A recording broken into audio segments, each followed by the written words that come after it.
Hello learners, I am Paulami Das and today we are going to learn about how language varies in everyday registers and academic registers and what could be its important educational implications. Register means all the factors that go into any discourse. In other words, everything that influences language choices in writing or conversation determines its register. It matters who is involved, what is the content of their discussion, what is the context and situation, and what method is being used to communicate. When the register is correct, we hardly notice it. It means that the language and grammar are being presented correctly for the type of written content or conversation. When the register is incorrect, we automatically notice it because the language does not sync with the purpose.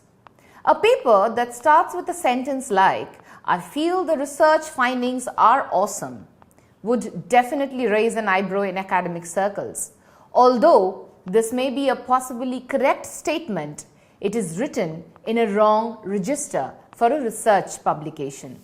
The language of academic writing differs from everyday speech, which generally uses informal language, hesitations, repetitions, and incomplete sentences. In a face-to-face situation, we tend to rely on the listener to give us gestures and bodily clues that reveal whether what we are saying has been understood or not. If not, we can pause and rephrase and try to explain ourselves in different way. In a written language, however, writers cannot anticipate the response of the readers, and therefore the language needs to be more precise if we wish to communicate effectively and accurately. Since writers cannot respond to the facial gestures of their readers or their body gestures, they have to rely on words, syntax, sentence structures, and punctuation marks to express their full meaning. While learning language to communicate in their mother tongue, L1, or their medium of instruction in school, L2, in case the two are different, students tend to acquire the everyday register far more easily and quickly as compared to the academic register.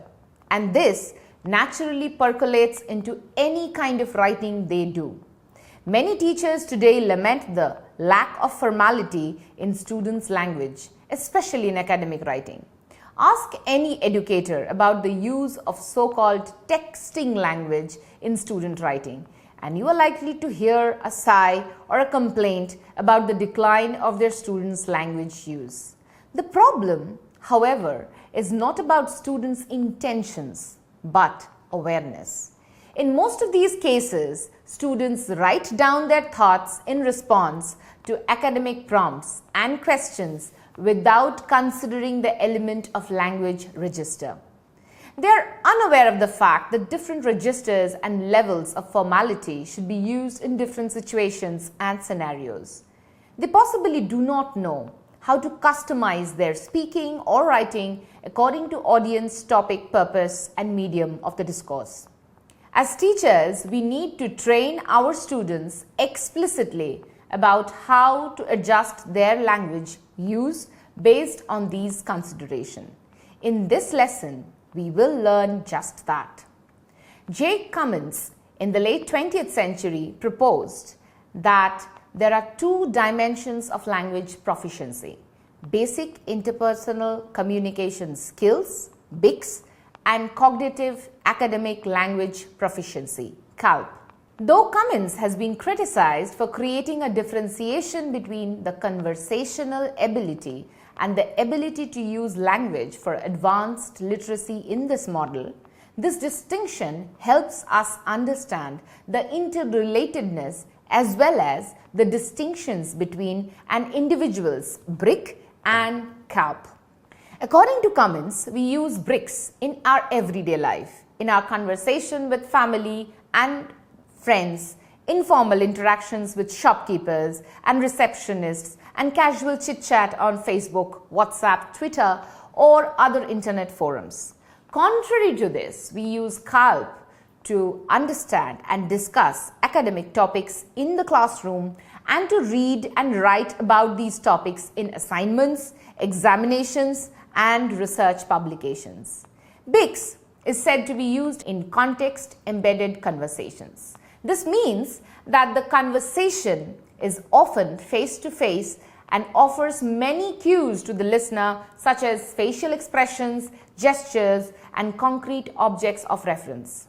CALP, however, is said to be necessary for context-reduced conversations. That means those that take place in classrooms where there are supposed to be fewer non-verbal cues and the language is more abstract and hence context-reduced. However, with the recent development of technological interactions, this face-to-face context can be often virtual and yet formal, as in a Skype interview, or informal but without bodily cues, as in a WhatsApp conversation. It is therefore better to conceive of BICS and CALP not as discrete categories but as lying in a continuum or oscillating on a pendulum, just like spoken and written modes of communication. Most teachers would agree that their students need support and explicit guidance to learn how to move from everyday spoken register to the formal academic language that are used in presentations or interviews. Academic writing is expected to display a mastery of an extensive vocabulary, a good command of grammar, a thorough knowledge of spelling and punctuation rules, and an ability to put ideas and arguments down in a logical manner, all of which need extensive and extended practice. Moreover, according to Cummins, CALP is integrally connected to cognitive and memory skills, and therefore this makes it all the more difficult for students trying to acquire a mastery over CALP in L2. To understand this even further, let us take the help of the examples Angel Lin uses in her book chapter named How Language Varies, Everyday Registers and Academic Registers 2016. We will read and try to understand which of these two texts are more associated with a BICS context and which is more associated with a CALPS context. Text A. Hello Adrian. Good morning Angel. How are you today? I'm fine. I've been up for a couple of hours working on my computer. Oh, that's good. Are there lessons for me to see today? Miss Bushy hasn't replied to my email yet. Don't know if she's got something arranged. I see. In that case, I'd like to stay home to work this morning, and if she's got back to you, just give me a call and I'll come to school. No problem. Have a productive day. Thanks, Adrian. You have a good day too. Bye-bye. Bye-bye. Now that was a conversation between Adrian and Angel. Text B. Flowering plants are classified as high-class plants. At the adult stage, they produce flowers which develop into fruits and seeds after being pollinated and fertilized. Tulips, water lilies, mangoes, and bananas are examples of flowering plants. Based on these two passages, Lin asks us to compare text A to text B in terms of content and the overall communicative purpose. Let us try to infer the different kinds of context where each text is likely to occur. For text A, we could ask, what are Adrian and Angel talking about? What's their role relationship likely to be?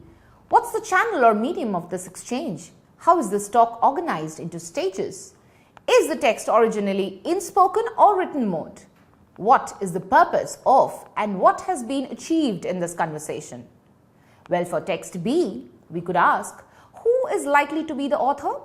And to whom is the author writing this text? What is the role relationship between the author and the reader?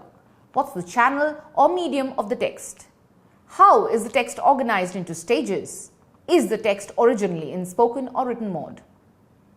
Lin explains that while our conceptions about BICS and CALP would provide broad orientations in understanding the differences between these two text pieces, we would need the help of a theory of language, and in particular, Michael Halliday's and Ruqayya Hassan's work in register theory, as well as Tim Martin's and David Jones' work in genre theory, to understand the differences of these text pieces in terms of functional linguistics. For example, how are they different in terms of choices of vocabulary and grammatical patterns? Which text seems to be easier to understand and produce? If someone is learning English as his or her L2, what are the different kinds of linguistic patterns that this person needs to master in order to participate competently in these different kinds of contexts? Is there a meta-language to discuss these linguistic patterns? Meta-language meaning a special language to talk and think about language. Halliday and Hassan's register theory mentions three concepts which are crucial to understand register. Field, what's the subject matter? Tenor, who is involved? And mode, what's the channel? While producing a text, we are subconsciously making choices about different vocabularies, grammatical patterns, and different ways of organizing or structuring the text depending on the overall purpose and situation of the communication. Deravienka further suggests that the choices we make in a text depend on, number one, the relationship between the participants, the speaker-listener, reader-writer, that is the tenor, the subject matter of the text, that is the field, and the channel of communication, written or spoken, that is the mode. This analysis of register theory must be understood in sync with the genre theory developed by Martin and Rose of the Sydney School. They posit culture at the center of their analysis. Culture implies different conventional ways of doing things or different social processes, including different ways of organizing texts to achieve social purposes. This determines their genres. Rose and Martin define genre as, I quote, staged, goal-oriented social processes. They claim genre to be staged and goal-oriented because text in a particular genre typically goes through different rhetorical stages to achieve its primary goal or social purpose. To understand how genre and register theories deepen our understanding of register, let us go back to the two text pieces in question. This figure shows an analysis of the rhetorical stages or schematic structure or genre structure of text A. It can be seen that the primary communicative or social purpose of the exchange seems to be one of the requesting information and action and responses to these requests, and goes through a recognizable sequence of stages. Greetings, opening casual talk, request for information, response offering information, again request for information or action, and response offering a promise, and closing sequence. The primary goal of such a dialogic flow of workspace requests is to receive information and elicit action. Similarly, the genre or schematic structure of text B would look something like this. It offers a simpler but nonetheless recognizable sequence of stages to achieve its purpose: introduction by classification, description, and exemplification.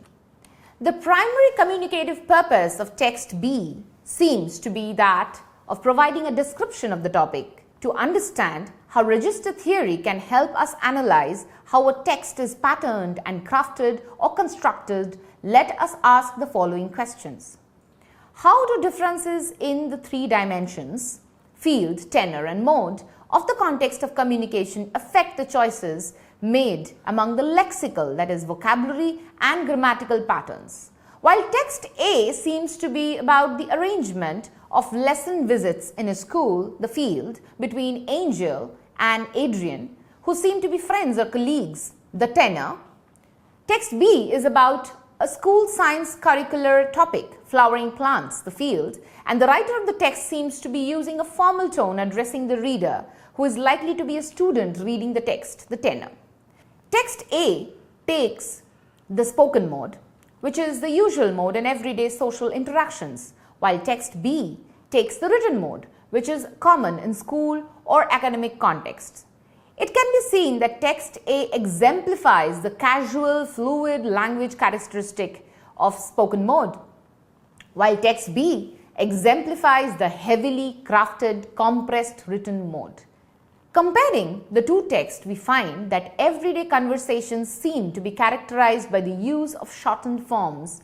For example, I've, first and second personal pronouns, I, you. Simple sentences, for example, I'm fine, and exclamations, for example, oh, that's good, hesitations, okay, and a relative lack of technical terms. These lexical and grammatical choices have the potential of communicating personal and emotional involvement.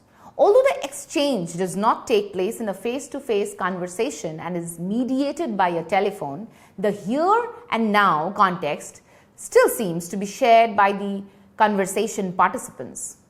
Angel and Adrian, who are engaged in synchronous dialogic communication, taking turns to speak to each other. The participants also seem to share a lot of tacit background understanding and knowledge about the subject matter, the field being discussed. In contrast, a school science textbook, which belongs to the genre of descriptive report, is characterized by a higher frequency of technical terms, for example, pollinated, fertilized, use of passive voice, complex sentence patterns. For example, at the adult stage, they produce flowers which develop into fruits and seeds after being pollinated and fertilized, and a general lack of personal pronouns. These lexico-grammatical choices have the effect of communicating detachment or social distance, that is to achieve a specific value on the dimension of tenor. In fact, the text producer, the writer of the text B, is usually not the here and now context of the text receiver, the reader of the text B. The communication is asynchronous and the text is more monologic than dialogic. Although a good writer often has the reader in mind and anticipates the reader's possible needs and points of views as the writer produces a text. Also, comparing the two texts from the angle of speech acts or rhetorical functions, we see some everyday interpersonal speech acts such as request, response, promise in text A, whereas text B involves the functions of classifying, describing, and exemplifying an entirely academic interest, flowering plants. One can say that text A is an example of everyday register, while text B is an example of academic register. In functional linguistic terms, we can say that the authors of these two texts have made different linguistic choices to achieve different sets of values on the dimensions of field, tenor, and mode in the two different registers. To sum it up, we can say that texts are organized and constructed in different ways according to their genre, which is purpose, and register, field, tenor, and more. The genre shapes the overall organization of the structuring of the text, the stages through which a text unfolds to achieve its overall purpose, while the register shapes the lexico-grammatical patterns or linguistic choices made in constructing the text.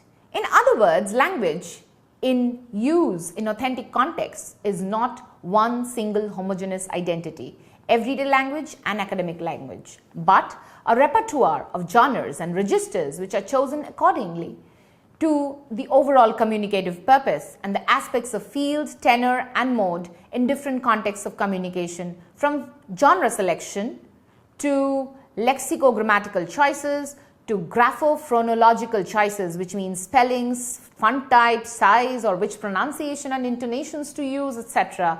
All these choices have important implications. For example, if we have a framework that describes how language varies, that is how texts vary according to the users, according to the use and according to the mode, then we can systematically design our curriculum material to help students master these variations in language patterning or linguistic features in different contexts. For example, shifting confidently between everyday and academic contexts, which are, however, not discrete binary categories but often lying in a continuum. The discussion up to this point might make this impression that spoken mode is often associated with everyday registers and the written mode is strongly associated with academic registers. However, this does not need to be the case. For example, in everyday interactions, we are increasingly using written email and asynchronous communication to supplement face-to-face or mediated conversations, synchronous communication. In academic contexts, there are also important spoken modes of communication. For example, oral presentations, lectures, seminars, discussions that go side by side with written communication. Increasingly, multimodality, that is, using multiple modes of communication, including spoken, written modes and images, pictures, music, videos, gestures, characterize both our everyday and academic communication. With this discussion, Lynn leads us to another consideration about language register in the work of Ahmad Mahmood. Mahmood, in an essay in the edited volume, The Evolution of Englishes 2014, has proposed a useful framework to capture the crisscrossing of these different continua along the dimensions of field, tenor, and mode. The figure shows Mahmood's conceptualization of how the continuum of spoken written words crisscross with the continuum of social distance between the users. Language users can be said to be located on a social tenor continuum between the global and the local poles. For example, family members and friends living in the same locale can be said to be located closer to the local pole of the social distance continuum. International businesses, clients can be said to be located closer to the global pole of the social distance continuum. In the figure on the left-hand side, in the local written or local oral quadrants, we can find texts such as local newspapers, magazines, fiction, textbooks, radio and television. These are usually mediated in the local familiar languages of the language users, can be in the first language of the home or the local community languages.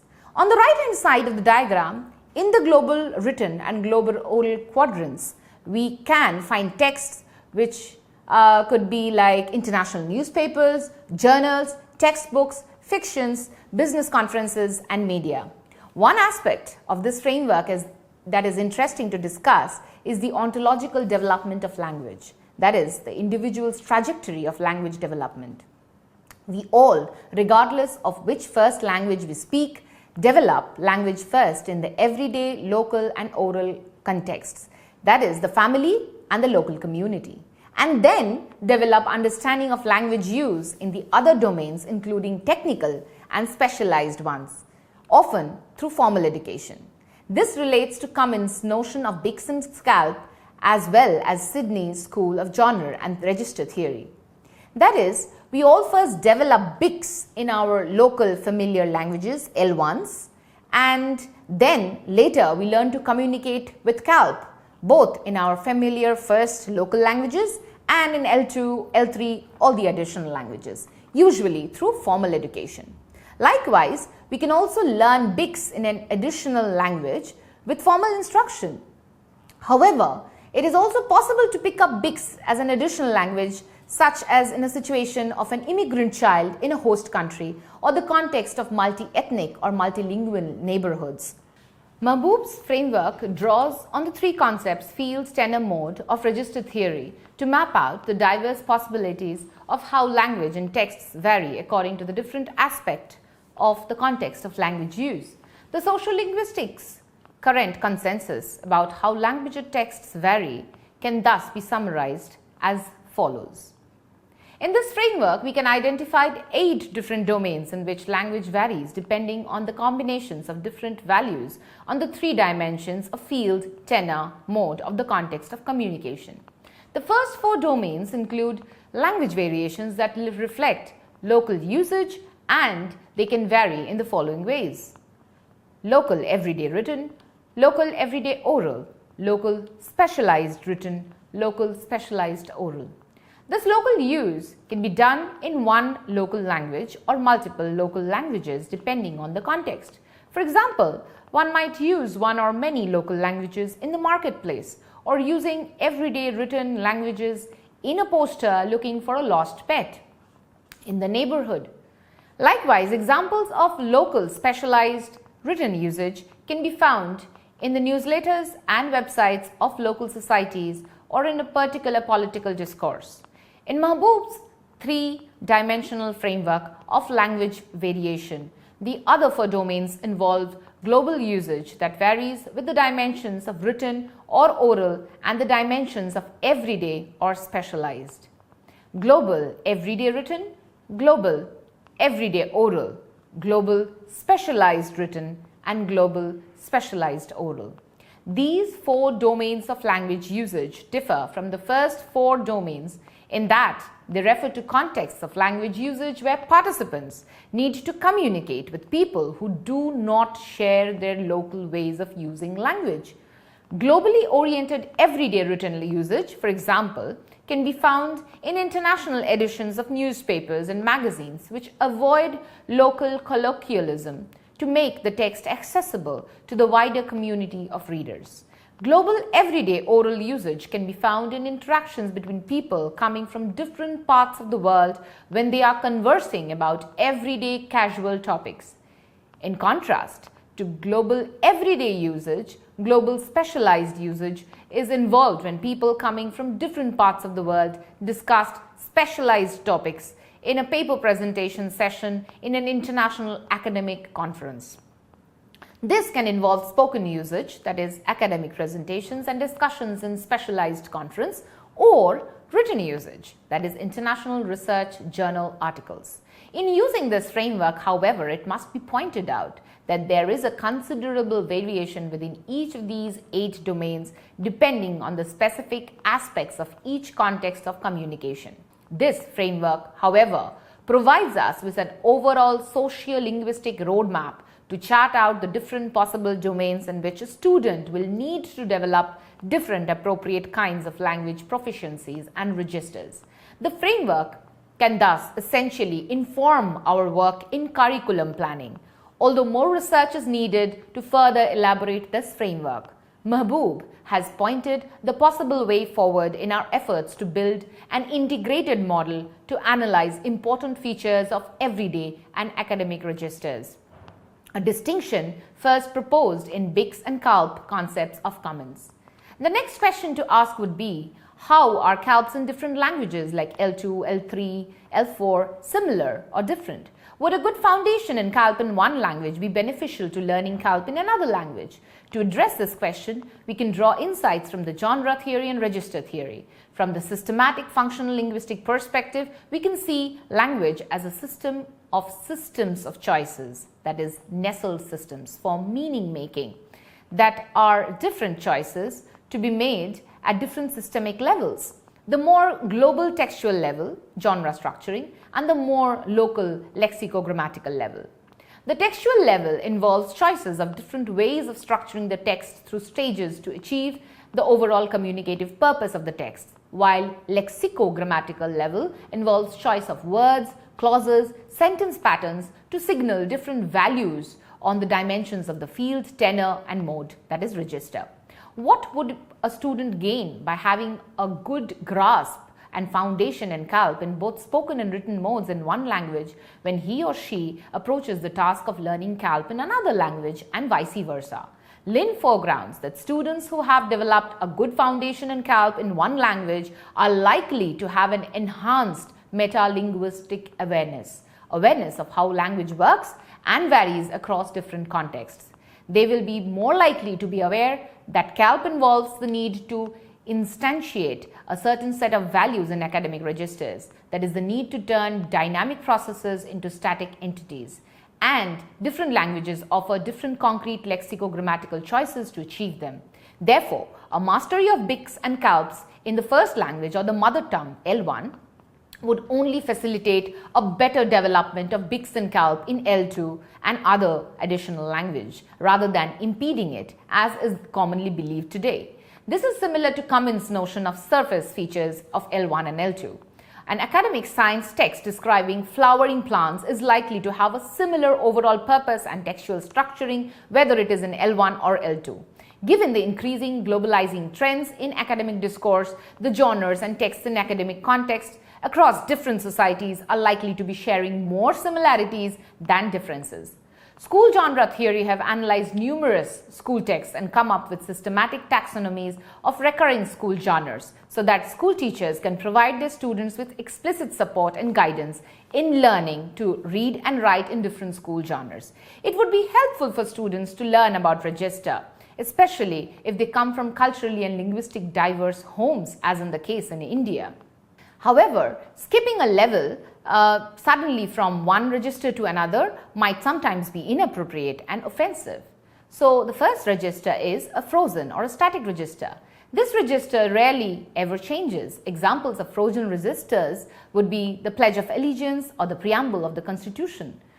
Next is formal or academic register, which includes academic language from speeches, proclamations, and formal announcements. The third is a consultative register, which is formal and acceptable speech often used in professional settings between teachers and students, judges and lawyers, doctors and patients, and between a superior and a subordinate. Casual register is one that we use between friends and peers and involves informal language, includes slang and colloquialism. And finally is an intimate register, which is used between parents and children and siblings and intimate people like spouses. In the context of school and instruction, it is important to note that students ought to be made aware of these 5 registers and when to use them. But perhaps most importantly, they should be taught how to frame their content in the first 3 registered just listed. Students will encounter the language in the frozen or static register as they study social sciences. However, they will register the formal or academic language when they use it for close reading of analysis of texts.